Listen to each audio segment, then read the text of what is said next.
আহ দেখেন,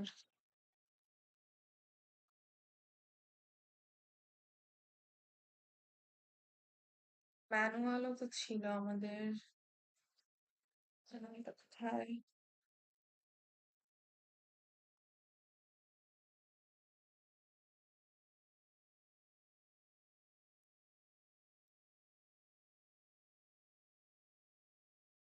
I guess.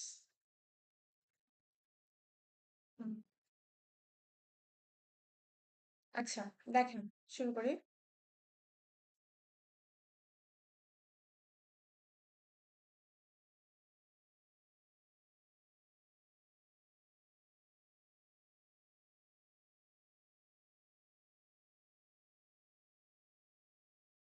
আমাদের এখানে আহ প্রথম 10-15 মিনিট যারা B1 আছেন আপনারা একটু ব্রেক নিয়ে আসতে পারেন। কারণ এটা ল্যাবে পড়ানো হয়েছে যে যদি কারো এরকম হয় যে দরকার নাই তাহলে ব্রেক নিয়ে আসতে পারেন, ঠিক আছে? আর যারা শুনিনি তারা শুনুন। এখন এখানে 3টা প্রোগ্রাম আছে। এই 3টা প্রোগ্রামের প্রথম যে 2টা প্রোগ্রাম সেই 2টা প্রোগ্রাম হচ্ছে এলইডি ব্লিঙ্কিং এর উপর, হ্যাঁ। আর 3 নাম্বার যে প্রোগ্রামটা আছে সেটা হচ্ছে 7 সেগমেন্ট ডিসপ্লের উপর। তো আমরা ওয়ান বাই ওয়ান একটু দেখি। প্রথম যে প্রোগ্রামটা, দেখেন আমাদের যে ট্রেইনার কিট আছে, ল্যাবে আমরা যে ট্রেইনার কিটটা ইউজ করি, সেই ট্রেইনার কিটে আপলোড করার জন্য এই কোডগুলো আমরা লিখছি। কিন্তু আমরা এর আগেও বলছি যে পরীক্ষা যখন আসবে থিওরি এবং ল্যাব মিলায় আসবে, এই জন্য আমি জিনিসগুলো আবার ক্লাসে পড়াই দিচ্ছি। তো সেই জায়গা থেকে যদিও এটা ল্যাবের পর, তারপরে থিওরিতেও এই জাতীয় প্রোগ্রাম আমাদের আসতে পারে, ঠিক আছে? এখন আমরা বেসিক্যালি কি করতেছি ওই জিনিসটা আগে একটু বুঝে নেই। আমাদের ল্যাবে যে কিটটা আমরা ইউজ করি, সেই কিটে অনেক ধরনের ইন্টারফেসিং ডিভাইস আছে। হ্যাঁ, খুব বড় বড় ইন্টারফেসিং ডিভাইস তো আর রাখা সম্ভব না একটা ট্রেনার কিটের মধ্যে। কিন্তু ছোট ছোট কিছু ইন্টারফেসিং ডিভাইস এর মধ্যে আছে। যেমন আহ আমি যদি ছবিটা দেখাই, একটা স্লো আসলে। আমরা এই অনেক ধরনের ইন্টারফেসিং ডিভাইস গুলোর মধ্যে সবকিছু আসলে ইউজ করি না, ঠিক আছে? ল্যাবে আসলে আপনারা জানেন আমরা বাই সেমিস্টার যখন ছিল 10টা ল্যাব করতাম। ট্রাই সেমিস্টারে এসে ওইটা 9টা হয়ে গেছে। তো আসলে সব ইন্টারফেসিং ডিভাইসের প্রোগ্রাম করানো সম্ভব হয় না সময়ের জন্য। আমরা জাস্ট 3টা ডিভাইসে প্রোগ্রাম করি, মানে ওখানে যেগুলো কানেক্টেড আছে তার মধ্যে 3টা জিনিসের প্রোগ্রাম আমরা শেখাই। একটা হচ্ছে এলইডি ব্লিঙ্কিং এরটা, একটা 7 সেগমেন্ট ডিসপ্লে, আর একটা হচ্ছে ডট ম্যাট্রিক্স ডিসপ্লে প্রোগ্রাম, হ্যাঁ। এই আমরা শেখাই। তো আমি যেটা বলতে চাচ্ছি, আমরা প্রথমে যে প্রোগ্রাম করব, দেখেন আমাদের যে ট্রেইনার কিট একদম উপরের দিকে এরকম 4টা এলইডি আছে, ঠিক আছে? আমি আপনাদের আগেও বলছিলাম যখন 8255 শুরু করি যে আমাদের ট্রেইনার কিটে 3টা 8255 আছে। সেই 3টা 8255 হচ্ছে এটা একটা, এটা একটা, আর নিচে এটা একটা, এই 3টা 8255। তো এই এক একটা 8255 এর সাথে এক এক ধরনের ডিভাইস কানেক্টেড। তো আমাদের এই যে 8255টা, এটার নাম হচ্ছে 8255CS2, এটা হচ্ছে 8255CS1, এটা হচ্ছে 8255CS3। তো এলইডি যেগুলো, সেই এলইডি গুলো হচ্ছে 8255CS2 এর সাথে কানেক্টেড। এটা 1 এর সাথেও না, এটা 3 এর সাথেও না। আমি আপনাদের বলছিলাম আমরা যখন প্রোগ্রাম লিখতে যাই তখন অবশ্যই 8255 এর অ্যাড্রেস লাগবে। এর আগের দিন আমরা জিনিসগুলো দেখছিলাম যে সার্কিট ডিজাইনের উপর ডিপেন্ড করে কিভাবে অ্যাড্রেস গুলো আসে। তো এখানে আমাদের যে বিষয়টা বুঝতে হবে, এই যে 3টার 8255, এটা এটা এটা, এই ওভারঅল কিটটারই তো আসলে আমরা নতুন করে কোনো সার্কিট কানেকশন দেই না, তাই না? আমরা যে কাজটা করি সেটা হচ্ছে আমাদের বিল্ট ইন কিটের জন্য যে প্রোগ্রাম লেখা দরকার আমরা সেভাবে প্রোগ্রাম লিখে কিটে আপলোড করি। তো সেই জায়গা থেকে আসলে অ্যাড্রেস গুলো চেঞ্জ করার সুযোগ আমাদের কাছে নাই। আমাদের ওরা মিডাসের থেকে যে অ্যাড্রেস গুলো দিয়ে দিছে, মানে ওরা সার্কিট ডায়াগ্রাম তো ওরা করছে, সার্কিট ডিজাইন তো ওরা করছে, সার্কিট ডিজাইন করে ওরা যে আইসির জন্য যে যে অ্যাড্রেস গুলো অ্যালোকেট করছে সেই অ্যাড্রেস গুলো আমাদের বলে দিছে ম্যানুয়ালে, আমরা সেই অনুযায়ী প্রোগ্রাম গুলো লিখি, ঠিক আছে? তো আমাদের কাছে এই যে CS1 এটারও অ্যাড্রেস আছে, CS2 এটারও অ্যাড্রেস আছে। মানে আমি বলতে চাচ্ছি আমরা যখন যে আইসিটা ইউজ করব সেই আইসির অ্যাড্রেস গুলো আমাদের ইউজ করতে হবে। এবং সেটা আমরা কোথায় পাবো? সেটা আমরা পাবো হচ্ছে আমাদের ম্যানুয়ালে।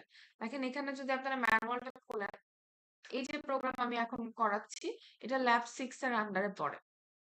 ঠিক আছে? আজকে ল্যাব 6, ল্যাব 7 দুটোর প্রোগ্রামই আমরা দেখব।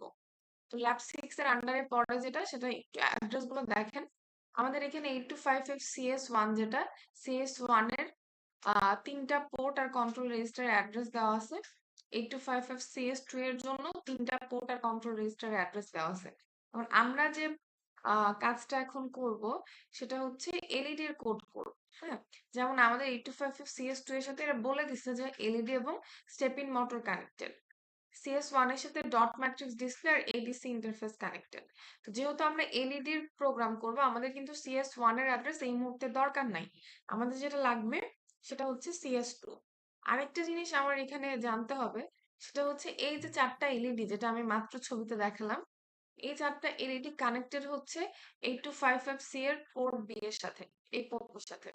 এটা পোর্ট এর সাথেও কানেক্টেড না, পোর্ট সি এর সাথেও কানেক্টেড না।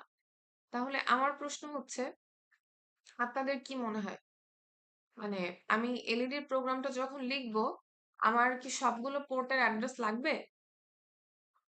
এখানে যেমন সবগুলো পোর্টের অ্যাড্রেস দেওয়া আছে, পোর্ট বি এর অ্যাড্রেস দেওয়া আছে, পোর্ট সি এর অ্যাড্রেস দেওয়া আছে, কন্ট্রোল রেজিস্টার অ্যাড্রেস দেওয়া আছে। সবগুলো কি লাগবে আমার? কি মনে হয়? পোলাপান কে বলবে?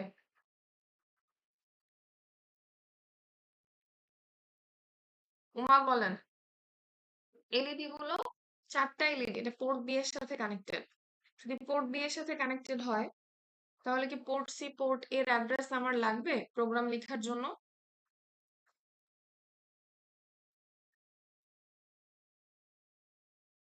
আছে এরা কেউ? যদি না থাকে মেবি তাহলে লাগবে না ম্যাম। হুম, লাগবে না, অবশ্যই লাগবে না। ঠিক আছে, এই আমি যাকে যাকে আম, নাম ধরে ডাকবো পাবো না, এগুলো অ্যাটেন্ডেন্স পাবে না। ঠিক আছে, ক্লাস টাইমে আমরা এই রোজার দিনে ক্লাস নিচ্ছি এরকম সকালবেলা উঠে ঘুম ভাঙায় সবাইকে নিয়ে আসছি ক্লাসে বসে সময় নষ্ট করার জন্য না। যাই হোক,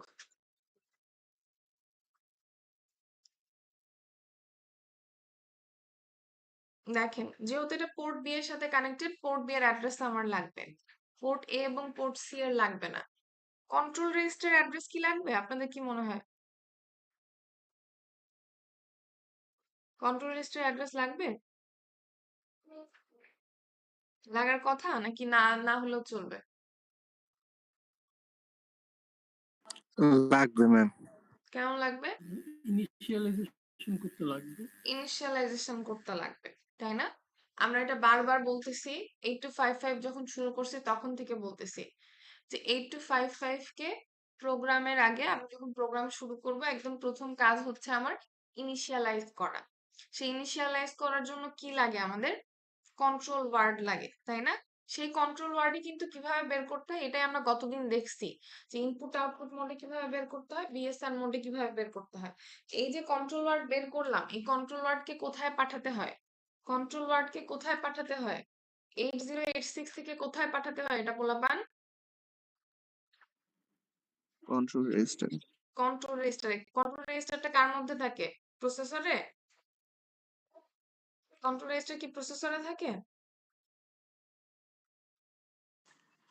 না ম্যাম। কোথায় থাকে কন্ট্রোল রেজিস্টার? 8255 এ, তাই না? কন্ট্রোল রেজিস্টার কোথায় থাকে? 8255 এ।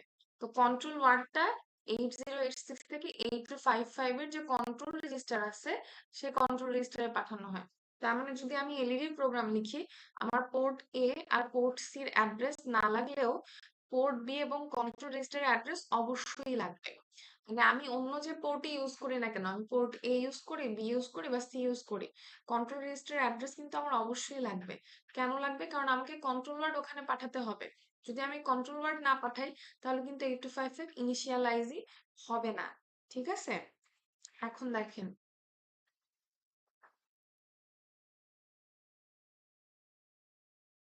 আমাদের যে 4টা এলইডি, হ্যাঁ, 8255 CS2 এর সাথে কানেক্টেড, সেই 4টা এলইডি 8255 এর পোর্ট বি এর সাথে কানেক্টেড এবং সার্কিট ওয়াইজ পোর্ট বি তে পিন কয়টা বলেন তো? নরমালি 8255 এর পোর্ট বি তে কয়টা পিন? 24টা পিন ম্যাম, সরি 8টা পোর্ট পিন বি ম্যাম, তে 8টা বাবা, পিন। পোর্ট বি তে কয়টা? 8টা না? প্রত্যেকটাতে 8টা করে, পোর্ট এ তে 8টা, পোর্ট বি তে 8টা, 8টা, পোর্ট সি তে 8টা, ইয়েস ম্যাম। তাই না? তাহলে হচ্ছে পিবি 0 থেকে কোন পর্যন্ত? পিবি 7। তো PB7, পিবি 7 এই 8টার মধ্যে প্রথম যে 4টা মানে বি 0 থেকে পিবি 3, পিবি 0 থেকে পিবি 3, এই 4টার সাথে আমাদের এলইডি গুলো সার্কিটে কানেক্ট করা আছে, ট্রেনের কিটে। ঠিক আছে? তার মানে ধরে নিচ্ছি এই প্রথম যে এলইডি এটা পিবি 0 এর সাথে কানেক্টেড, মনে করেন এটা পিবি 1 এর সাথে কানেক্টেড, এটা মনে করেন পিবি 2 এর সাথে কানেক্টেড, এটা মনে করেন পিবি 3 এর সাথে কানেক্টেড। ঠিক আছে? তাহলে আগে এই যে প্রোগ্রামটা আমরা লিখছি এই প্রোগ্রামটার আমি আউটপুট বলে নেই, আউটপুটটা একটু খেয়াল করেন। এই প্রোগ্রামটার আউটপুট হচ্ছে এই প্রোগ্রামটাতে প্রথমে এই পিবি 0 জ্বলবে, এই এলইডিটা জ্বলবে। ঠিক আছে? তারপরে এই দুটোই জ্বলবে, পিবি 0 পিবি 1 দুটোই জ্বলবে। তারপরে পিবি 0 পিবি 1 পিবি 2 তিনটাই জ্বলবে। তারপরে পিবি 0 পিবি 1 পিবি 2 পিবি 3 চারটা জ্বলবে। এখন যদি আমরা এখানে সিঙ্গেল স্টেপ দেই, একটা একটা করে ইনস্ট্রাকশন এক্সিকিউট করি, হ্যাঁ, আমাদের তো ল্যাবে হোক বা ওই আমাদের সফটওয়্যারে হোক, ট্রেনার কিটে হোক বা সফটওয়্যার হোক, আমাদের দুইটা অপশন আছে, একটা হচ্ছে সিঙ্গেল স্টেপ আর একটা হচ্ছে রান, তাই না? তো যদি আমরা সিঙ্গেল স্টেপ দিয়ে দেখি তাহলে আমি মাত্র যে জিনিসটা বললাম এটা দেখতে পাবো, মানে প্রথমে পিবি 0, তারপরে PB 0 PB 1, PB 0 PB 1 PB 2, তারপর পিবি 0 পিবি 1 পিবি 2 পিবি 3। কিন্তু সেম জিনিসটা যদি আমি গো বা রান দেই সেক্ষেত্রে যেটা হবে আমি দেখতে পাবো 4টা এলইডি একসাথে জ্বলবে। আমি এটা দেখতে পাবো না যে একটা একটা করে জ্বলতেছে। কেন জিনিসটা ঘটবে এটা আমরা শুরু থেকে বুঝি। দেখেন, আমাদের মেইন প্রোগ্রামটা তো এখান থেকে শুরু হয়েছে, তাই না? কোডের লজিক্যাল পার্ট যদি বলি এখান থেকে শুরু হয়েছে। আর এর উপরের অংশ দেখেন আমরা বলছি code segment assume CS dot code ORG 1000H। তো আপনারা জানেন যে ওআরজি 1000H কে অফসেট অ্যাড্রেস ফিক্স করা হয়। আর এই যে ওপরের দুইটা লাইন এটাও কিন্তু কমপ্লিটলি অ্যাসেম্বলার ডিরেক্টিভস। ঠিক আছে? মানে এই দুই অংশ, এই দুইটা লাইন এটা এক্সিকিউশন হবে না। এখন এক্সিকিউশন হবে না তাহলে আমরা কেন লিখলাম? কোড সেগমেন্ট ডিফাইন করার জন্য লিখলাম। আমাদের মনে প্রশ্ন আসতে পারে যে এর আগে আমরা এরকম কিছু দেখি নাই, যেমন এর আগে যে প্রোগ্রামগুলো আমরা লিখছি আমরা হয় এই ওআরজি থেকে শুরু করছি অথবা এই লজিক্যাল পার্ট থেকে শুরু করছি, অথবা অনেক সময় আমরা কি করছি ডট মডেল স্মল ওই মেমোরি মডেল গুলো ইউজ করছি। তো যখন আমি ওই মেমোরি মডেল আপনাদের পড়াই তখন বলছিলাম যে ডট মডেল স্মল এর মতো আরো বিভিন্ন মেমোরি মডেল আছে, কোডের সাইজ অনুযায়ী এক একটা সময় এক একটা মেমোরি মডেল আমাকে চুজ করতে হয়, কিন্তু সাধারণত ডট মডেল স্মল দিয়ে আমাদের কাজ হয়ে যায়। প্রশ্ন হচ্ছে তাহলে এখন এই জিনিসটা আবার কেন আসলো? ঠিক আছে, দেখেন এই মাইক্রোসফট ম্যাক্রো অ্যাসেম্বলার যেটা, এই অ্যাসেম্বলারে আমাদের এই মেমোরি মডেলগুলো আসছে বেশ পরে। ঠিক আছে? একদম এরকম না বিষয়টা যে অ্যাসেম্বলি ল্যাঙ্গুয়েজ আসছে সাথে সাথে এই মেমোরি মডেলগুলো dot model small dot model large বা মিডিয়াম এগুলো চলে আসছে, এগুলো আসছে বেশ পরে। তার আগে এই যে সেগমেন্ট ডিফাইন করা হতো এরকম ম্যানুয়ালি। ঠিক আছে? যেমন এখানে বলছে কোড সেগমেন্ট, কোড সেগমেন্টের মধ্যে আমাদের বলছে অ্যাসিউম সিএস ডট কোড, তাহলে কোড সেগমেন্ট কিন্তু ডিফাইন হয়ে গেছে। যখন আমাদের ওই মেমোরি মডেলগুলো ছিল না তখন এই ম্যানুয়ালি এভাবে প্রোগ্রামের মধ্যে আমরা সেগমেন্ট ডিফাইন করতাম। তার মানে আমি বলতে চাচ্ছি আপনারা যদি এইভাবে না লিখতে চান তাহলেও কোনো সমস্যা নেই, আপনারা এখান থেকেও শুরু করতে পারেন, অথবা আপনারা একদম সেগমেন্ট ডিফাইন করে আসতে চাইলে আমরা আগে যেমন ওই যে মডেল স্মল বিভিন্ন মেমোরি মডেল ইউজ করছি ওইভাবে ইউজ করতে পারেন, কোনো সমস্যা নেই। এটা জাস্ট আপনাদের এখানে ইউজ করা হয়েছে এই জিনিসটা বোঝানোর জন্য যে এটাও একটা ওয়ে। এবং এটার থেকে আমাদের ওই মেমোরি মডেলের যে স্ট্রাকচারটা ওইটা হচ্ছে আপডেটেড ফর্ম। ঠিক আছে, তো এটাও ইউজ করা যাবে, ওইটাও ইউজ করা যাবে। এখন দেখেন আমরা এখানে বলছি মুভ এল কমা 1 লিখে 8টা জিরো পাঠাইছি, সরি 7টা জিরো পাঠাইছি। এরপর বলছি আউট 1f কমা এল। তো এই ম্যানুয়ালি একটু ফেরত যাই, এই যে এই জিনিসটা খেয়াল করেন 1f 1f। এই ম্যানুয়ালটা দেখে আমাকে বলেন 1f টা কিসের অ্যাড্রেস লেখা আছে এখানে, 1f টা কিসের অ্যাড্রেস? কন্ট্রোল রেজিস্টারের। কন্ট্রোল রেজিস্টার অ্যাড্রেস 8255CS2 এর। তাহলে যদি এটা কন্ট্রোল রেজিস্টার অ্যাড্রেস হয়, কেউ কি বলতে পারবেন যে এই 2 লাইন আসলে কি হলো? কোনো আইডিয়া করা যায়? ম্যাম ইনিশিয়ালাইজ করা হয়েছে। ইনিশিয়ালাইজ করা হয়েছে, তাই না? আমরা গতদিন কিন্তু যখন কন্ট্রোল ওয়ার্ডটা পড়ি তখন কিন্তু ইনিশিয়ালাইজেশনের জন্য আউট ইনস্ট্রাকশনটা শিখছিলাম। দুটো ইনস্ট্রাকশনের কথা আমি বলছিলাম, একটা ছিল ইন আর একটা ছিল আউট। এই দুটো ইনস্ট্রাকশন বেসিক্যালি কার সাথে ইউজ করা হয়? ইন্টারফেসিং ডিভাইসের জন্য ইউজ করা হয়, তাই না? কোনো ইনপুট ডিভাইস যদি প্রসেসরে ডেটা পাঠাতে চায় তার জন্য ইন ইনস্ট্রাকশন, প্রসেসর যদি কোনো আউটপুট ডিভাইসে ডেটা পাঠাতে চায় তার জন্য আউট ইনস্ট্রাকশন। আমরা এখানে যে প্রোগ্রামটা লিখতেছি এটা হচ্ছে এলইডি ব্লিঙ্কিং এর program. LED is definitely an output device. So আমি যখন আউটপুট ডিভাইসে ডেটা পাঠাবো তখন আমাকে আউটপুট ইনস্ট্রাকশন মানে আউট ইনস্ট্রাকশন ইউজ করতে হবে। আরেকটা জিনিস আমি গতদিন বলছিলাম যে আমরা এখানে এল রেজিস্টারের পরিবর্তে অন্য কোনো রেজিস্টার ইউজ করতে পারবো না। মনে আছে এই জিনিসটা? যখন আমরা ইন বা আউট ইনস্ট্রাকশন ইউজ করি এর সাথে আমাকে অবশ্যই এল রেজিস্টার ইউজ করতে হবে, এর সাথে আমি অন্য কোনো রেজিস্টার ইউজ করতে পারবো না। এটা আমি বলছিলাম গতদিন। তো এখানে আমরা কি করছি, এল এ প্রথমে কন্ট্রোল ওয়ার্ডটা লোড করছি, তারপরে সেই কন্ট্রোল ওয়ার্ডটা এল থেকে কন্ট্রোল রেজিস্টার অ্যাড্রেস মানে 1f এ পাঠিয়ে দিছি। এলটা তো প্রসেসরের একটা রেজিস্টার, প্রসেসর থেকে এটা কোথায় যাচ্ছে? 8255 এর কন্ট্রোল রেজিস্টারে। তো সেই জিনিসটা আমি বারবার বলতেছিলাম এই মিড টার্মের পর থেকে, যে কন্ট্রোল ওয়ার্ডটা পাঠানো হয় কোথা থেকে? 8086 থেকে যায় কোথায়? 8255 এর কন্ট্রোল রেজিস্টার। সেই কাজটাই কিন্তু এখানে হয়েছে। এখানে ছোট্ট একটা প্রশ্ন থেকে যায়, সেটা হচ্ছে এই ডেটাটা কিভাবে আসলো? এটার কথা আমি বলতেছিলাম যে ল্যাবে যখন পড়াই তখন এই প্রশ্নটার উত্তর আমি দেই না, ঠিক আছে? কারণ তার জন্য ব্যাকগ্রাউন্ড স্টাডি লাগতো। তো এখানে আমরা এখন জিনিসটা বুঝতে আমাদের জন্য সুবিধা হবে। দেখেন আমাদের কন্ট্রোল ওয়ার্ড আসছে 100000। এটা কেন আসলো আমরা এখন ইজিলি বুঝতে পারবো। আমরা গতদিন ইনপুট আউটপুট মোডের জন্য কন্ট্রোল ওয়ার্ডের ফরম্যাট শিখছিলাম, তাই না? এই যে এখানে এই ফরম্যাটটা ছিল। তো এখানে যখন ইনপুট আউটপুট মোড হয় তখন D7 কি 1 হয় না 0 হয় না? মনে আছে আপনাদের? 1 হয়। 1 হয়। আচ্ছা 1 D7 হয় ম্যাম 1 হয়। অলওয়েজ।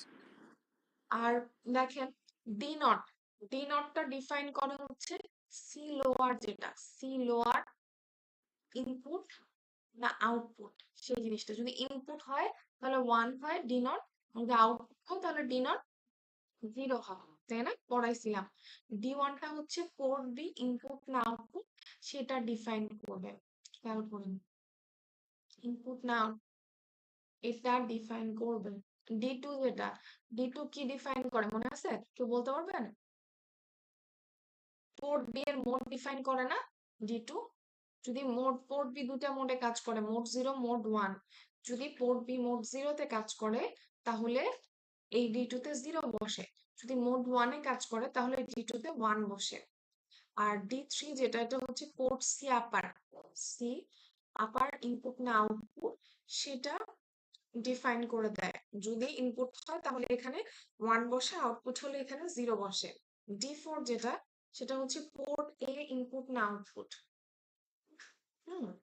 পোর্ট এ ইনপুট না আউটপুট সেটা ডিফাইন করে, যে কোনো পোর্ট যদি ইনপুট হয় 1 আউটপুট হলে 0। আর D6 D5 এই দুটো হচ্ছে আমাদের কি ডিফাইন করে বলেন? এটা আপনাদের বলতে হবে। D6 D5 এর কাজ কি ছিল দেখে দেখেই বলেন। ম্যাম মোড ডিফাইন করে মোড কার 0 মোড? মোড 1 মোড 2 কিসের mode? Port A port ma'am এর। পোর্টের পোর্ট মোড এর। তাহলে এটা হচ্ছে পোর্ট এর মোড ডিফাইন করে। তাহলে খেয়াল করেন, আমরা এখন প্রোগ্রাম লিখতেছি কার জন্য? এলইডির জন্য। ট্রেইনার কিটে এলইডি কানেক্টেড আছে কোন পোর্টের সাথে? পোর্ট বি, তাই না? পোর্ট বি এর PV0 থেকে PV3 তে। তাহলে এই D6 D5 এই দুইটা বিট কি আমার লাগবে? আপনাদের কি মনে হয়? না ম্যাম লাগবে না। তাহলে এই দুইটা বিট ডোন্ট কেয়ার, মানে আপনি এখানে 0 বসাতে পারেন, আপনি এখানে 1 ও বসাতে পারেন। ঠিক আছে? তো জেনারেলি ডোন্ট কেয়ারটাকে 0 ই ধরা হয়, সাধারণত এটা 1 লিখা হয় না, কিন্তু সমস্যা নাই আর কি লিখলেও। D4 বিটটাও কিন্তু পোর্টে ইনপুট না আউটপুট সেটা ডিফাইন করে। এলইডির জন্য কি আপনার এটা জরুরি? এলইডি তো পোর্ট বি এর সাথে কানেক্টেড, ও তো পোর্ট এর সাথে কানেক্টেড না। তো এখানে আপনার যেমন চাই দেন কিছু একটা, ঠিক আছে? তো যেহেতু ওই যে আবার বলতেছি ডোন্ট কেয়ার, আমরা জেনারেলি এটা 0 লিখি। D2 যেটা, এটা পোর্ট বি এর মোড ডিফাইন করে। দেখেন, পোর্ট বি এর মোডের জন্য আমাদের দুইটা অপশন আছে, মোড 0 এবং মোড 1। তো এলইডি যেটা, আমরা এর আগেও বলছিলাম যে ইনপুট আউটপুট মোডের ক্ষেত্রে মোড সাধারণত 3 প্রকার, মোড 0, মোড 1, মোড 2, তাই না? পড়াইছিলাম মোড 0, মোড 1, মোড 2। এর মধ্যে পোর্ট বি শুধুমাত্র মোড 0 এবং মোড 1 এ কাজ করতে পারে। তো মোড 0 যেটা, এটা শুধুমাত্র সিম্পল আইও মোড, মানে ডেটা ট্রান্সফার হবে কিন্তু কোনো হ্যান্ডশেক হবে না। আর মোড 1 যেটা, সেটা হচ্ছে হ্যান্ডশেক হবে। তো ওই এলইডি তো আসলে লোয়ার লেভেলের পেরিফেরাল, এখানে হ্যান্ডশেকিং কিছু নাই, ঠিক আছে? আমাদের যখন আরেকটু হায়ার লেভেলের পেরিফেরাল ইউজ করি, তখন সেখানে হ্যান্ডশেকিং এর বিষয় আছে। ঠিক আছে? যেমন আমরা যদি কিবোর্ড ইউজ করি, মাউস ইউজ করি বা প্রিন্টার ইউজ করি, সেখানে হ্যান্ডশেকিং এর বিষয় আসে। কেন হ্যান্ডশেকিং এর বিষয় আসে? এলইডি এর ক্ষেত্রে আসলে হ্যান্ডশেকিং এর বিষয়টা দরকার নাই কেন? কারণ আপনারা চিন্তা করলেই বুঝতে পারবেন, এলইডি যে আউটপুটটা দিচ্ছে, ঠিক আছে, সেটা আমরা নিজেরাই ভিজুয়ালাইজ করতে পারতেছি। বা 7 সেগমেন্ট যে আউটপুটটা দিচ্ছে, সেটা আমরা নিজেরাই ভিজুয়ালাইজ করতে পারতেছি। সো ডেটা যে ট্রান্সফার হচ্ছে, আমরা ডেটা ট্রান্সফার করলেই বুঝতে পারবো যে ডেটা ট্রান্সফার হচ্ছে। তার জন্য প্রসেসরের অ্যাকনলেজমেন্টের দরকার নেই। তো মোড 0টা আসলে লোয়ার লেভেলের পেরিফেরালের জন্য ইউজ করা হয়। আর হায়ার লেভেলের পেরিফেরালের জন্য মোড 1 বা মোড 2 ইউজ করা হয়। সো দ্যাটস ওয়াই এখানে আমরা মোড 0 সিলেক্ট করছি। আর যেহেতু মোড 0 সিলেক্ট করছি, D2 হচ্ছে 0 হবে। ঠিক আছে? কারণ মোড 1টা হচ্ছে হ্যান্ডশেকিং মোড, এলইডির ক্ষেত্রে এটা কোনো প্রয়োজন নাই, টোটালি ওয়েস্ট। তারপরে আমাদের D1 যেটা আছে, এটা হচ্ছে পোর্ট বি ইনপুট না আউটপুট সেটা ডিফাইন করবে। তো পোর্ট বি ইনপুট না আউটপুট এটা ডিফাইন করলে আপনারাই বলেন D1 এ কি বসবে? এখানে কি বসবে? পোর্ট বি কি ইনপুট হিসেবে কাজ করতেছে না আউটপুট হিসেবে কাজ করতেছে? আউটপুট আউটপুট, আউটপুট এলইডি আছে, আউটপুট তাহলে হিসেবে এটা 0 হবে। 0 বসবে ইনপুট হলে 1 হয়, আউটপুট হলে 0। আর ডি নট, এটা কি লাগবে আমাদের? ডি নট তো সি লোয়ারের সাথে রিলেটেড, এটা লাগবে? লাগার তো কথা না, তাই না? এটা না সি লোয়ারের সাথে রিলেটেড, তাহলে এটাও ডোন্ট কেয়ার, ইদার 0 বসাতে পারেন অথবা 1 বসাতে পারেন। তো আমরা জেনারেলি এটা 0 বসাই। তাহলে কি হয়, 1 দিয়ে এখানে আমাদের, আর D3টা হচ্ছে সি আপার ইনপুট না আউটপুট, এটা বাদ দিয়ে গেছি। তো সি আপারও তো আসলে আমাদের এখানে এলইডি প্রোগ্রামের জন্য ডোন্ট কেয়ার। তাহলে 1 দিয়ে 7টা 0 হচ্ছে। তো সেই জিনিসটাই কিন্তু আমরা কোডে লিখছি, এটাই কিন্তু কন্ট্রোল ওয়ার্ড আকারে লিখছি। বুঝতে পারলেন জিনিসটা? ক্লিয়ার হলো? তো এই ডেটাটা আমরা পাঠিয়ে দিচ্ছি কোথায়? কন্ট্রোল রেজিস্টার অ্যাড্রেসে। তাহলে এটা যখন কন্ট্রোল রেজিস্টার অ্যাড্রেসে চলে গেল, তখন 8255 বুঝতে পারলো যে কি কি করতে হবে। তার পোর্ট বি কাজ করবে মোড 0 তে এবং আইও মোডে, ঠিক আছে? আইও মোডের মধ্যেই তো আর আসলে মোড 0 থাকবে, মোড 0 তো আর বিএসআর মোডের মধ্যে থাকবে না, বিএসআর মোডের মধ্যে তো আসলে কোনো ভাগ নাই, তাই না? তো আলটিমেটলি এখানে 8255 টা ইনিশিয়ালাইজ হয়ে গেল। এরপরে আমরা কি করছি, এল একটা নতুন ডেটা নিছি, যেখানে আমরা এল এ রাখছি 1111 00001, ঠিক আছে? এবং এটা বাইনারি ডেটা, আপনারা দেখে বুঝতে পারতেছেন। এটাকে কোথায় পাঠাইছি? কিসের অ্যাড্রেস? এই ডেটাটাকে ম্যাম ইএল থেকে কোথায় ম্যাম ওই পাঠাইছি? বাইনারি ডেটা যদি আমরা হেক্সাডেসিমালে দেই হবে? হ্যাঁ হবে, কোনো সমস্যা নেই, কোনো সমস্যা নেই। হেক্সাডেসিমাল জি ম্যাম। ডেসিমাল যা ইচ্ছা লিখবেন, কিন্তু ডেটা ঠিক থাকলেই হলো। তো এখানে এটা কিসের অ্যাড্রেস বলেন? যেটা 1BH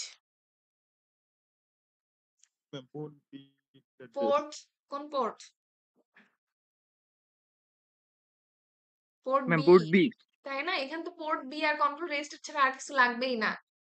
port A port C এর অ্যাড্রেস লাগবে না তো। মাত্রই ম্যানুয়ালে দেখে আসলাম না যে কন্ট্রোল রেজিস্টার 1F আর পোর্ট বি হচ্ছে 1B। ঠিক আছে, এটা অ্যাড্রেস ওরা দিয়ে দিছে আমাদের, সেটাতেই প্রোগ্রাম করতে হবে। এখন এই ডেটাটা গেল হচ্ছে পোর্ট বি এর অ্যাড্রেসে। প্রথমে এল এ গেল, এল থেকে তারপরে হচ্ছে কোথায় গেল? পোর্ট বি তে। এটা কিন্তু আমরা ডিরেক্ট পাঠাতে পারবো না, আমরা লিখতে পারবো না আউট 1BH, 111100001। এটা ইলিগাল ইনস্ট্রাকশন। দ্যাটস ওয়াই আমাদের এটা এল এ রেখে এল থেকে তারপরে এখানে আনতে হবে। ঠিক আছে, এখন দেখেন এই যে প্রথম 4টা বিট, হুম, যখন আমি এই ডেটাটা পোর্ট বি তে পাঠাচ্ছি, তাহলে পোর্ট বি এর PB0 থেকে PB7 এ যাচ্ছে, তাই না? PB0 থেকে PB7 এ যাচ্ছে। তাহলে আমাকে একটা কথা বলেন, এই যে 4টা ওয়ান এটা কোন কোন পিনে যাচ্ছে?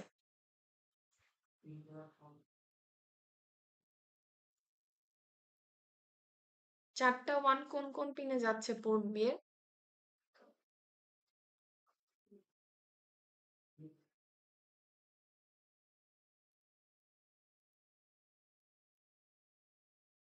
এই পোলাপান, এটা LSB না? 7654. এটা তো LSB, তাই না? আর এই পাশটা তো MSB। তো তাহলে কি D5 থেকে, সরি D4 থেকে PB4 থেকে PB7 এই 4টাতে যাচ্ছে, তাই না? এই ওয়ান গুলো কোথায় যাচ্ছে? PB4 থেকে PB7 এ যাচ্ছে না? এর মানে হচ্ছে এই ওয়ানের জায়গায় ওয়ান রাখাই জরুরি না, আপনি এটা জিরো রাখতে পারেন। কেন রাখতে পারেন? কারণ এলইডি গুলো কার সাথে কানেক্টেড দেখেন তো। PB0 থেকে PB3, PB0, PB1, PB2, PB3, এই 4টা আমার কনসার্ন, কারণ এই 4টার সাথে এলইডি কানেক্ট করা আছে। এটা আমাদের ম্যানুয়ালে বলে দিছে যে ওরা এইভাবে কানেক্ট করছে। আমি তো আর উপর থেকে সার্কিট দেখে বুঝতে পারতেছি না, তাই না? তো ওরা আমাদের বলে দিছে যে এই 4টার সাথে আমাদের এলইডি কানেক্টেড। যদি এই 4টার সাথে আমাদের এলইডি কানেক্টেড হয়, তাহলে বাদ বাকি 4টা তো আমার কনসার্ন না। তো এখানে আমি ওয়ানও রাখতে পারি, এখানে আমি জিরো রাখতে পারি, কারণ ওগুলো ডোন্ট কেয়ার। তো এখানে আপনার মন চাইলে ওয়ান দিবেন, মন চাইলে জিরো দিবেন। আর বাদ বাকি 4টার মধ্যে প্রথম যেটা PB0, হ্যাঁ, PB0 তে দেখেন এখানে ওয়ান রাখা হয়েছে। তার মানে কি এই ডেটাটা যখন পোর্ট বি তে পৌঁছাবে, যে আউট ইনস্ট্রাকশন যখন এক্সিকিউট হবে, তখন কোনটা জ্বলবে? কোন এলইডি জ্বলবে? শুধু PB0 ওয়ান ম্যাম রাখা পিবি হয়েছে, জিরো। তাহলে PB0 জ্বলবে। PB0. PB4 থেকে PB7 তো আর আমার দেখার বিষয় না, ওইখানে তো এলইডি নাই। ঠিক আছে, তাহলে PB0 জ্বলে গেল। এরপরে আমি কি করছি? PB0, PB1 দুইটাকে অন রাখছি দেখেন, এবং এটাকে পোর্ট বি তে পাঠাইছি। দেখতে পাচ্ছেন? তাহলে এখন কি হবে? PB0, PB1 দুইটাই জ্বলে যাবে, কারণ দুইটাই ওয়ান করে আমি সেই ডেটাটা পোর্ট বি তে পাঠাইছি। এরপরে PB0, PB1, PB2 তিনটাকে ওয়ান করা হয়েছে এবং এটাকে পোর্ট বি তে পাঠানো হয়েছে। তার মানে তিনটা জ্বলবে, এই তিনটা জ্বলবে। এরপরে কিন্তু 4টাকে ওয়ান করে দেওয়া হয়েছে, তাহলে আলটিমেটলি কি হবে? এই 4টাই বলবে। কিন্তু এখানে আরেকটা বিষয় আমি বলছিলাম, যদি আমি এসটিপি দিই, খেয়াল করেন, যখন আমি এসটিপি দিব, যখন এই ইনস্ট্রাকশন এক্সিকিউট হবে, এটা যেটা আমি এখানে মার্ক করলাম, এটা এ আউট ইনস্ট্রাকশন, তখন দেখবেন শুধু পিবি চলতেছে। তারপর আপনি পরবর্তীটা এক্সিকিউট করলেন, তারপরে আবার এই আউট ইনস্ট্রাকশন এক্সিকিউট করলেন, তখন দেখবেন এই PB0, PB1 চলতেছে। যখন এই আউট ইনস্ট্রাকশনটা এক্সিকিউট হচ্ছে, তখন দেখবেন PB0, PB1, PB2 এক্সিকিউট হচ্ছে, মানে চলতেছে আর কি। যখন এটা ইয়া হবে, এক্সিকিউট হবে, তখন দেখবেন 4টাই চলতেছে। বাট ইন কেস আপনি গো ইউজ করলেন, মানে ওভারঅলটা একসাথে এক্সিকিউট করলেন, তখন কিন্তু আপনি এই সিঙ্গেল স্টেপ গুলো দেখতে পাবেন না। তখন আপনি একদম ফাইনালি যেটা হয়েছে সেটা দেখতে পাবেন, মানে আপনি দেখতে পাবেন সবগুলো ইনস্ট্রাকশন, মানে সবগুলো এলইডি একসাথে জ্বলে যাচ্ছে। ঠিক আছে, একদম লাস্টেরটা। আসলে প্রোগ্রাম তো সিকোয়েন্সিয়ালি রান হচ্ছে, কিন্তু আপনি ওই জিনিসটা ভিজুয়ালাইজ করতে পারবেন না, কারণ ওর মাঝখানে যে ডিলে আছে সেই ডিলেটা আসলে আমরা খালি চোখে বুঝতে পারবো না। ঠিক আছে, এখন দেখেন আমাদের এখানে আরেকটা জিনিস ইউজ করা হয়েছে int3। এটাও হয়তো আমি আগে কোথাও আসেনি, এটা নিয়ে কথাও হয়নি। এটা one kind of interrupt command. Interrupt আমরা ইন ডিটেলস পড়বো। আপাতত এতটুকু জেনে রাখি, এটা one kind of interrupt command. আমরা এর আগে INT21 পড়ছিলাম, মনে আছে? ওটা ইউজ করা হয় ওই যে ডস কন্ট্রোলের জন্য প্রিন্টিং এর সময়। আর INT3টা হচ্ছে ব্রেক পয়েন্ট ইন্টারাপ্ট, মানে প্রোগ্রামের কোথাও যদি আমি ব্রেক পয়েন্ট তৈরি করে থামাতে চাই, তখন এই INT3 ইনস্ট্রাকশন ইউজ করা হয়। কাইন্ড অফ কিছুটা হল্টের মতো কাজ করে, ঠিক আছে? এই প্রসেসিং আলাদা, টোটাল প্রসিজারটা আলাদা হল থেকে, কিছুটা হল্টের মতো কাজ করে। মানে আমরা এখানে যদি হল্টে ইউজ করি কোনো সমস্যা ছিল না, এটা আসলে এখানে থামানোর কাজে ইউজ করা হয়েছে, ঠিক আছে? এটা ব্রেক পয়েন্ট ক্রিয়েট করার জন্য এই জিনিসটা ইউজ করা হয়েছে। আপনারা কি বুঝতে পারছেন আমি কি বলতে চাচ্ছি, বা এই কোডটা কি বোঝা গেছে? পোলাপান, বোঝা গেছে এটা?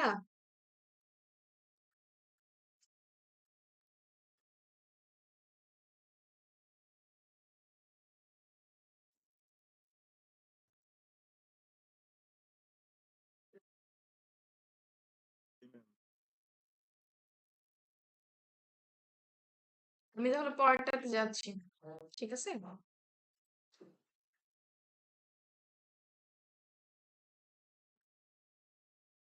দেখেন, পরের কোডটা আসলে এটার মতোই। হ্যাঁ, আহ, কি পার্থক্য আছে আমরা একটু দেখি, ছোট্ট একটা পার্থক্য। সে পার্থক্যটা হচ্ছে, আমি বলছিলাম যে এখানে যদি আমরা সিঙ্গেল স্টেপ না দিয়ে গো দেই বা রান দেই, তাহলে আমরা দেখতে পাবো না যে একটা একটা করে জ্বলতেছে। যদি আমরা দেখতে চাই যে একটা একটা করে জ্বলতেছে, তাহলে আমাদের কি করতে হবে? ডিলে ক্রিয়েট করতে হবে। মানে একটা এলইডি জ্বলবে, তারপর আমরা ডিলে ক্রিয়েট করব, তারপর আরেকটা এলইডি জ্বলবে। এভাবে করে আমাদের ডিলে ক্রিয়েট করতে হবে, ঠিক আছে? তো সেই কাজটা কিভাবে হয়, ডিলে কিভাবে ক্রিয়েট করতে হয়, ওই জিনিসটা এখানে দেখাবো। দেখেন, আগের মতো সেগমেন্ট ডিফাইন করে নেওয়া হয়েছে। এরপরে এই চারটা লাইন আমাদের জন্য অপশনাল। আমরা চাইলে ইউজও করতে পারি, নাও করতে পারি। কখন ইউজ করব কখন করব না, একটু মন দিয়ে শুনি। ধরেন আমি ছোট প্রোগ্রাম লিখতেছি, এই যে এই সাইজের প্রোগ্রাম, আমার এখানে শুধুমাত্র কন্ট্রোল রেজিস্টার এবং পোর্ট বি এর অ্যাড্রেস লাগছে। এটার জন্য কিন্তু আমার এই জিনিসের দরকার নাই, কিন্তু আমি অনেক বড় একটা প্রোগ্রাম লিখতেছি, ঠিক আছে? অনেক বড় একটা প্রোগ্রাম লিখতেছি। এখন বারবার কিন্তু আপনারা দেখেন এই যে আউট ইনস্ট্রাকশন যখন এক্সিকিউট করতেছি, আমাকে বারবার কিন্তু অ্যাড্রেসটা লিখতে হচ্ছে, আমি কোন অ্যাড্রেসে ডেটা আমি পাঠাতে চাচ্ছি, কোন অ্যাড্রেসে ডেটা আউট করতে চাচ্ছি। তার মানে কি, আমি যাই করি না কেন ইন বা আউট, মানে এখানে আসলে আমার অ্যাড্রেসটা মুখ্য, অ্যাড্রেসটা লাগবে। তো যদি আমি বড় প্রোগ্রাম লিখতে যাই, কোনোবার এই অ্যাড্রেসটা একবার ভুল লিখে ফেলি, তখন কিন্তু এটা আর কাজ করবে না, ফুল প্রোগ্রাম তো তখন আর কাজ করবে না। B1 এর কোন গ্রুপের সাথে যেন এরকম একটা হয়েছে, তাই না? কোন একটা গ্রুপ, এই যে এখানে একটা ইরর ছিল ছোট্ট, এটা ঠিক করছিলেন না আপনারা, তো ওই জন্য অ্যাড্রেসটা 1F এর জায়গায় অন্য একটা অ্যাড্রেস নিচ্ছিল বারবার। তখন কিন্তু এটা আউটপুট ঠিক আসেনি, পরে বেশ কয়েকবার এটাকে আপলোড করে দেন এটা হচ্ছে আউটপুট দেখতে হয়েছে। তো যেটা বলতে চাচ্ছি তার অর্থ হচ্ছে, ছোট্ট একটা ভুলের জন্য আপনার ওভারঅল প্রোগ্রামটা কিন্তু আর রান করবে না। জাস্ট একটা অ্যাড্রেস, একটা জায়গায় অন্য অ্যাড্রেস লিখলেন, কারণ ওইখানে যে সার্কিটটা তৈরি করা আছে সেই সার্কিটের অ্যাড্রেস অনুযায়ী আপনাকে প্রোগ্রাম লিখতে হবে, নাহলে তো ওইখানে যে পৌঁছাবে না ডেটাটা, ঠিক আছে? সো যখন আমাকে বারবার অ্যাড্রেস ইউজ করতে হয়, তখন অ্যাড্রেসটা বারবার লেখাটা অনেক সময় ভুলের কারণ হয়ে দাঁড়ায়। যে আমি বারবার লিখতেছি, বারবার একবার পোর্ট এরটা লিখা লাগতেছে, একবার পোর্ট বি এরটা লিখা লাগতেছে, একবার হয়তো কন্ট্রোল রেজিস্টারটা লিখা লাগতেছে। তো তখন দেখা যায় একবার এক একটা লিখতে যায়, 1F লিখতে যাই, ধরেন 1D লিখে ফেললাম, ভুল হয়ে গেল, আর কিন্তু ওই জিনিস কাজ করবে না। এই জন্য সুবিধা যেটা, সেটা হচ্ছে আমরা প্রত্যেকটা অ্যাড্রেসকে একটা নাম দিয়ে দিতে পারি বড় কোডের ক্ষেত্রে, এই জিনিসটা এখানে করা হয়েছে। প্রত্যেকটা অ্যাড্রেসকে একটা নাম দিয়ে দিতে পারি, যেমন এখানে এটা হচ্ছে পোর্টের অ্যাড্রেস, এটার নাম দেওয়া হয়েছে PPI-A। এটা পোর্ট বি এর অ্যাড্রেস, এটাকে বলা হয়েছে PPI-B।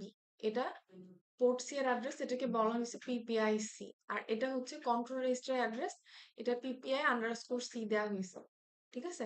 এখানে যে ছোট্ট ভুলটা আছে সেটা হচ্ছে আহ এই যে কন্ট্রোল রেজিস্টার অ্যাড্রেস আর এখানে আবার যে নামটা আমরা লিখছি এটা কিন্তু মিসম্যাচ হয়ে গেছে, ঠিক আছে? এখানে একটা সি নাই, এখানে একটা সি আছে।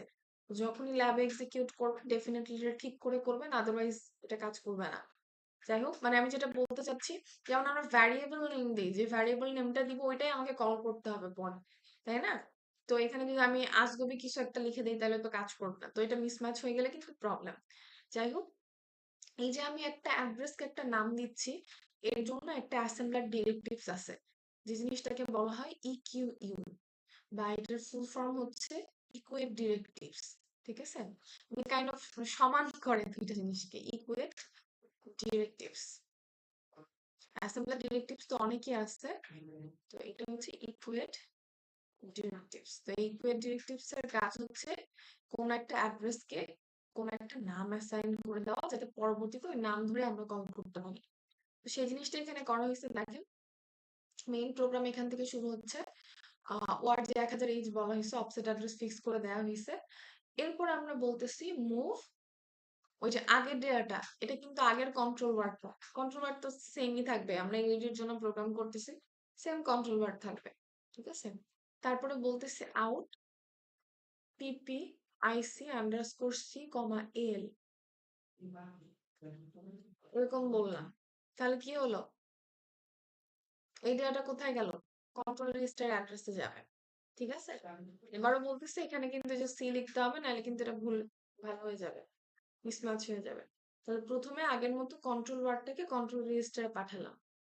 এরপরে কি করলাম দেখেন, আমরা এখানে বলতেছি মুভ এল কমা এক, মানে সবগুলো 0 লাস্টে 1, এটাকে পোর্ট দিতে পাঠালাম। তাহলে এখানে কি হবে, এই জায়গাটা কি হবে পোলাপান, বলেন আমাকে।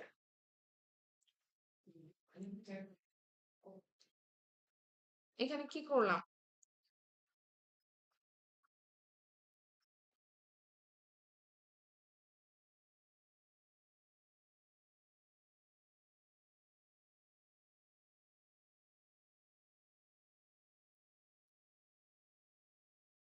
সবগুলো কপালে মায়ের আছে, এতক্ষণ পড়ানোর পর এই জিনিসটা বলতে পারছি না, এই 2 লাইনে কি হয়েছে?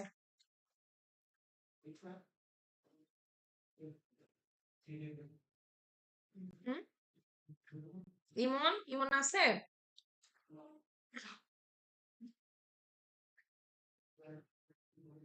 Yes, ma'am. কি হয়েছে এই 2 লাইনে, কি হয়েছে এখানে, কি হয়েছে এই 2 লাইনে বলেন। Ma'am, AL লিস্টের মধ্যে ওই ডাটাটা নিচ্ছি যে কি বলে 770 না 701, সে বুঝলাম, আর হচ্ছে পরে পরে আবার ওগুলো out করছে। এটা কোথায় পাঠাইছি, মানে ডেটাটা যে কোথায় পাঠাইছি? PPIB তে মানে পোর্ট বি তে।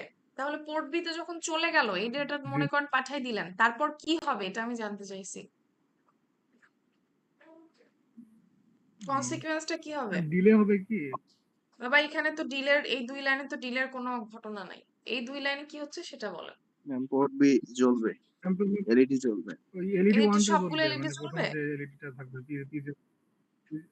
PB0 যেটা সেটা জ্বলবে, পিবি জিরো জ্বলবে শুধু, ঠিক আছে? দেখেন আগের PB0 জ্বলবে। প্রোগ্রামটা আমরা এই পিবি 4 থেকে পিবি 7 পর্যন্ত কিন্তু 1 রাখছিলাম, এখানে কিন্তু 0 রাখছি, তাই না?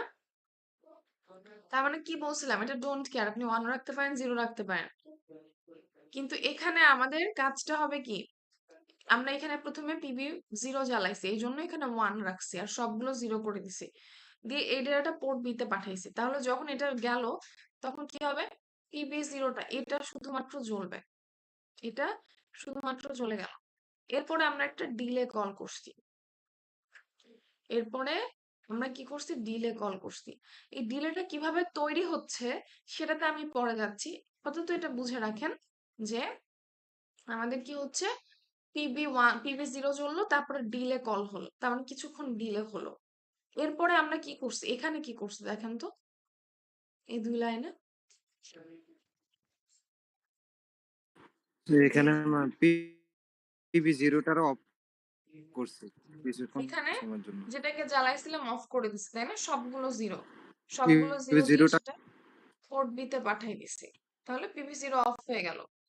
অফ করে দেওয়ার পরে আবার ডিলে লুপ কল করছি, তার মানে প্রথমে PV0 জ্বললো, তারপর ডিলে কল করলাম, তার মানে কিছুক্ষণ এটা জ্বলে থাকলো, তারপর PV0 কে নিভাই দিলাম, কিছুক্ষণ নিভে থাকলো, তারপরে কাকে জ্বালাইছি এখানে এসে দেখেন তো, এখানে এসে কাকে জ্বালাইছি, PB1 কে। PV1 কে জ্বালাইছি, PV1 জ্বালানোর পর আবার কিছুক্ষণ ডিলে ক্রিয়েট করছি। আসলে ডিলে এখানে ক্রিয়েট করিনি, ডিলেটাকে কল করছি, ডিলে ক্রিয়েট করছি নিচে, ঠিক আছে, সেটাকে আমি বারবার কল করতেছি। এরপর PV1টাকে যে জ্বালাইছি ওটাকেও কিন্তু এখানে অফ করে দিলাম, তার মানে PV0 জ্বললো, কিছুক্ষণ জ্বলে থাকলো, PV0 নিভে গেল, কিছুক্ষণ নিভে থাকলো, তারপর PV1 জ্বললো, কিছুক্ষণ জ্বলে থাকলো, PV1 নিভে গেল, কিছুক্ষণ নিভে থাকলো, তারপরে দেখেন PV2 জ্বালানো হয়েছে, ঠিক আছে, PV2 জ্বালানো হয়েছে, তারপর আবার ডিলে কল করা হয়েছে, তারপর সেটাকেও নিভাই দেওয়া হয়েছে, তারপরে PV3 জ্বালানো হয়েছে এবং সেটাকেও নিভাই দেওয়া হয়েছে, লাস্টে একটা জাম্প ইনস্ট্রাকশন ইউজ করা হয়েছে, সবগুলোকে জ্বালানো নিভানোর পরে একটা জাম্প ইনস্ট্রাকশন ইউজ করা হয়েছে, বলছে জাম্প লেভেল 1। লেভেল 1টা কোথায় দেখেন, এই যে এইখানটায় ছিল লেভেল 1টা। তাহলে আমার প্রশ্ন হচ্ছে এই জাম্প দিলে কি হবে আর না দিলে কি হবে, কেউ বলতে পারবেন? B1 বাদে অন্য কেউ এটা আনসার করেন। এই জাম্প যদি আমি দেই, এই জাম্প ইনস্ট্রাকশন যদি এখানে রাখি, রাখলে কি হতে পারে, না রাখলে কি হতে পারে? দিলে এটা লুপের মতো থাকবে। ম্যাম লুপের মতো কাজ করতে পারে এখানে। যেমন মানে ধরেন আমি স্যাটেলাইট এটা এলইডি ইউজ হিসেবে কাজ করছি, করবে। জাম্প ইউজ করছি, তাহলে আউটপুটটা কি হবে, না আউটপুটে আমি কি দেখবো? তো চক্রাকারে এলইডি গুলো ঘুরতে থাকবে একটা একটা করে জ্বলে নিবে এই অবস্থা। আর যদি না দেই, এটা আমি মানে একটা জাস্ট ফুল কোড এভাবে লিখছি, অ্যাজ ইট ইজ থাকলো, দিলে জাস্ট ম্যাম আমি শুধু এই একবার লাইনটা কাজ করবে, সরাই দিছি, সবগুলো একবার তাহলে করে কি জ্বলবে, হবে? তারপরে ডিল হবে, তারপরে সবগুলো একবার করে জ্বলতে থাকবে, জ্বলার পরে অফ হয়ে যাবে এরকম। বুঝতে পারিনি বাবা, আরেকবার একটু বলেন।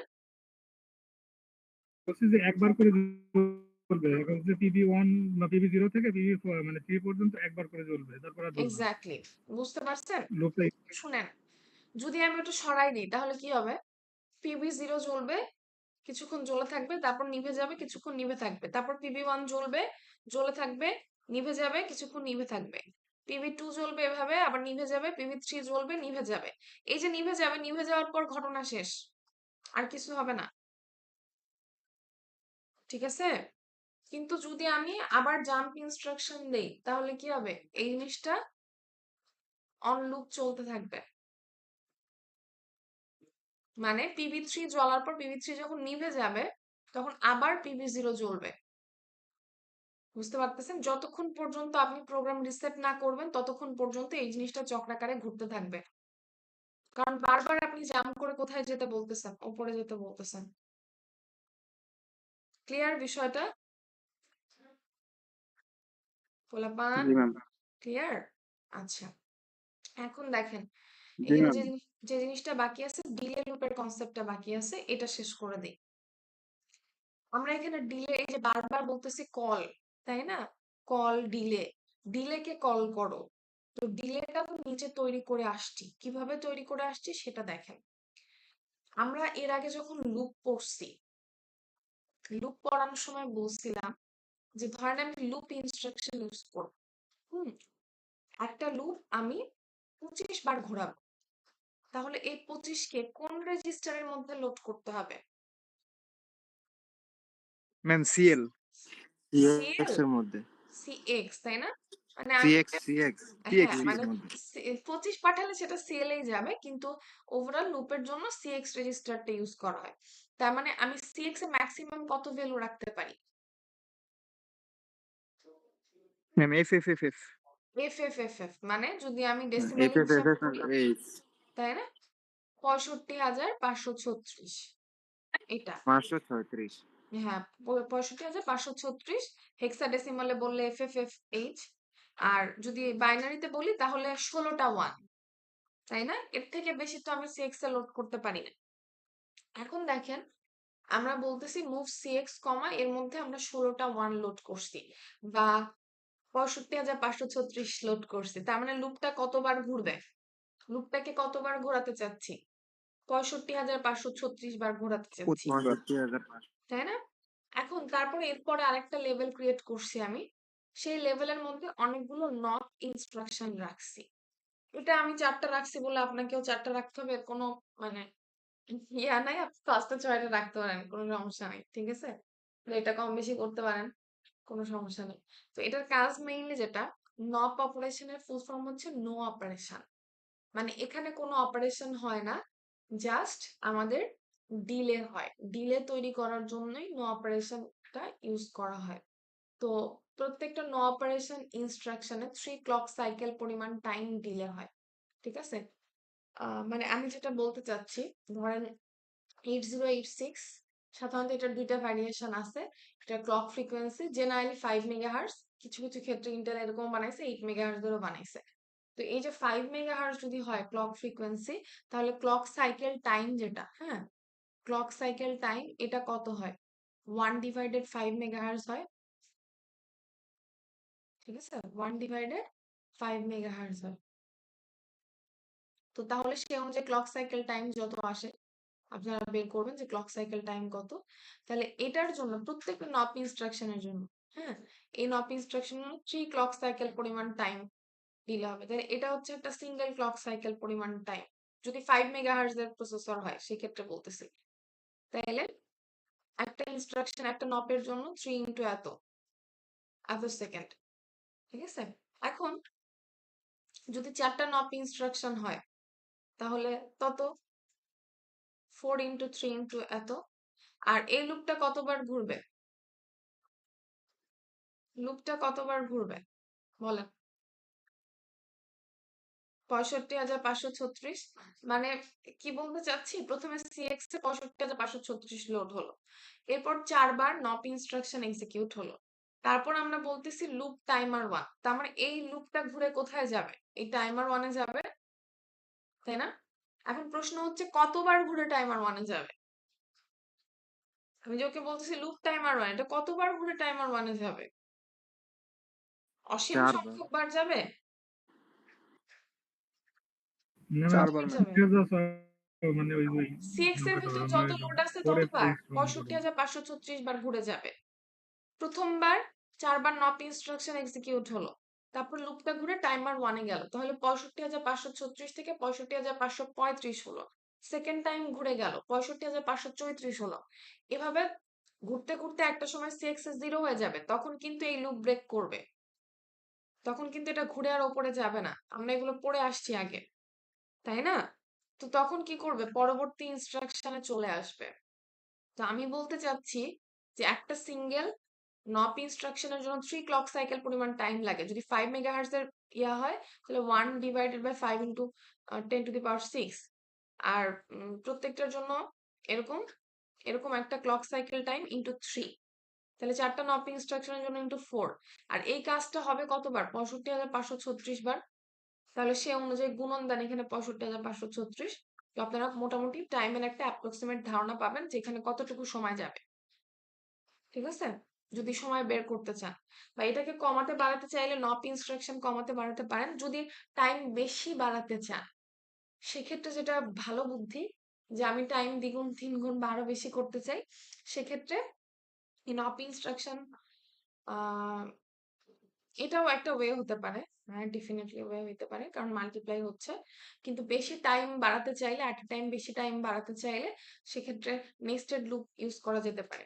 এটা বলার কারণ হচ্ছে আপনি কিন্তু অনেক চেষ্টা করলেও লুপ এখানে সিএক্স এর মধ্যে 65,536 এর বেশি লোড করতে পারবেন না।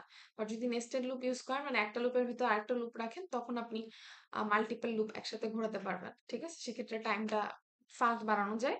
ইদার যদি সেটা না চান তাহলে নপ ইনস্ট্রাকশন বেশি ইউজ করতে পারেন। এখন দেখেন এখানে কি হচ্ছে, যখন আমরা যে কল ডিলে বলতেছি, মনে করেন প্রথম এলইডিটা জ্বললো, আউট ইনস্ট্রাকশন পাঠালাম, তাহলে জ্বলে গেল। আউট ইনস্ট্রাকশনের পরেই কিন্তু এটা জ্বলবে, এই ইনস্ট্রাকশন এক্সিকিউশনের পর কিন্তু কিছু জ্বলবে না, যখন সেটা পোর্ট বি তে চলে যাবে তখন জ্বলবে। এখন কল ডিলে বলতেছি, তাহলে এই ডিলে লুপটা কল হলো, তার মানে এখানে প্রোগ্রাম কন্ট্রোল চলে আসলো, চলে এসে টোটাল জিনিসটাকে এক্সিকিউট করলো। যখন লুপটা 65,536 বার ঘুরে গেল, একটা টাইম ডিলে তৈরি হলো, ঠিক আছে? একটা টাইম ডিলে তৈরি হলো, তখন এই 65,536 বার ঘোরা শেষে এই লুপটা ব্রেক করে দিল। ব্রেক করে দেওয়ার পর এখানে আসতেছে কি রিটার্ন ইনস্ট্রাকশন। রিটার্ন, খেয়াল রাখবেন বিভিন্ন জায়গায় দেখবেন কল এবং রিটার্ন এই দুটো ইনস্ট্রাকশন একসাথে ইউজ হয়। যেখানে কল ইউজ করা হয় সেখানে রিটার্ন ইউজ করা হয়। উপরে দেখেন আমরা বলছি না কল ডিলে, যতবার ডিলে কল করছি বলছি কল ডিলে, এটা ইউজ করছি, এটার সাথে আসলে রিটার্নটা কাজ করে। যখন আমি বলতেছি কল ডিলে, সে ডিলে লুপে যাচ্ছে, ডিলে লুপে যে ডিলের লুপটা এক্সিকিউট করে তারপরে তাকে কি করতে হবে, ডিলে লুপটা এক্সিকিউশন যখন শেষ, এই যে লুপ 65,536 বার ঘোরানো শেষ, সে রিটার্ন করবে কোথায়? কোথায় রিটার্ন করবে? তার যেখানে ইচ্ছে সেখানে রিটার্ন করবে। না ম্যাম, যেখান থেকে আসছিল ওইখানে, মানে যেখানে ডিলেটা কল হয়েছিল যে লাইনে, ওই লাইনে ফিরে যাবে আর কি। তাইলে ডিলে কল হয়েছিল এখান থেকে, তাই না? এই লাইনটা এক্সিকিউশন, এই লাইনটা এক্সিকিউশনের জন্য গেছিল হচ্ছে ডিলেতে। যখন এই লাইনটা এক্সিকিউট হয়ে গেল ফোকাস, তখন পরবর্তী ইনস্ট্রাকশনের অফসেট কত? এই ইনস্ট্রাকশনের অফসেটটা আইপি তে স্টোর হবে। ইনস্ট্রাকশন পয়েন্টার রেজিস্টারের কাজ কি? পরবর্তী ইনস্ট্রাকশনের অফসেটটা হোল্ড করা, তাই না? যখন এটা এক্সিকিউট হয়ে গেল, পরবর্তী কাজ কি? এই লাইন থেকে শুরু করা। এটা এক্সিকিউট হয়ে গেলে তো সে তো আর উপর থেকে শুরু করবে না, নিচ থেকে শুরু করবে না, সে করবে কি ইমিডিয়েট পরের ইনস্ট্রাকশন থেকে। যদি এটা এক্সিকিউট হয়ে যায় তাহলে ইমিডিয়েট পরের ইনস্ট্রাকশন থেকে শুরু করবে।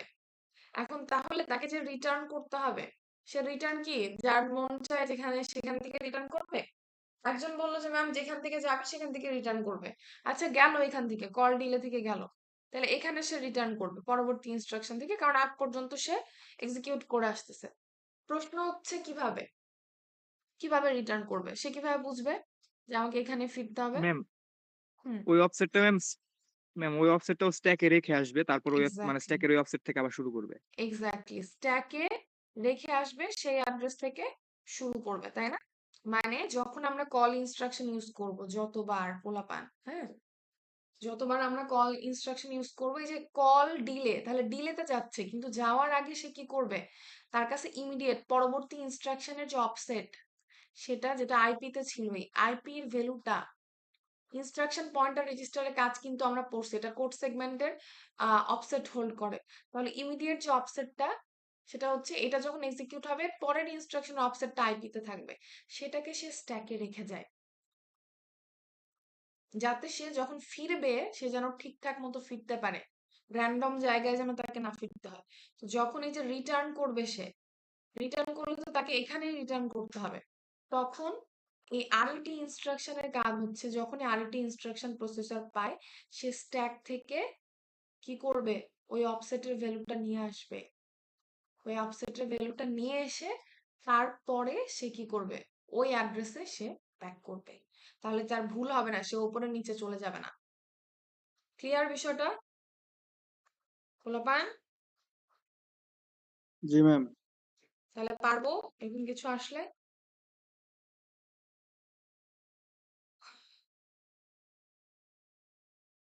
জি ম্যাম, পারা 7 যাবে। সেগমেন্ট ধরতেছি না, তাহলে 1 ঘন্টা হয়ে গেছে, আজকে আর ধরতেছি না 7 সেগমেন্টে। কালকে ক্লাস আছে না? কালকে বি সেকশনের সাথে কয়টার ক্লাস? জি ম্যাম। মেজবা, কয়টার ক্লাস? স্বাধীন আছে কোথায়? জি ম্যাম, এই যে ম্যাম কালকে, আছি। কালকে বিসি একটা সময় একসাথে বের করা যায়? হ্যাঁ ম্যাম, করা তো যায়। আপনার সাথে কথা বলা, হ্যাঁ, আমার সাথে কথা বলে আচ্ছা বিসি মানে একটা সময় বের করেন একসাথে, তাহলে একসাথে ক্লাসটা নিয়ে নেব। আচ্ছা যেহেতু ম্যাম। একই সাথে আসেন আপনারা, ঠিক আছে? এই সেকশন ওরা একটু আলাদা, ওদের অন্য জিনিস পড়তেছে। এটা আপনারা দুটো সেকশন একসাথে আছেন, তাহলে একসাথে একটা সময় বের করে আমাকে আজকে আমাদের জানাবেন, রাতে না, ঠিক আছে? ওই যে আমাদের রাতে ক্লাস নেওয়ার সমস্যা হয়ে যায়। পসিবল হলে 11টা বা 11টা 45 এরকম সময় হলে ভালো হয় আমার জন্য। ঠিক আছে, আচ্ছা আমি ম্যাম। তোমার কল করতেছি।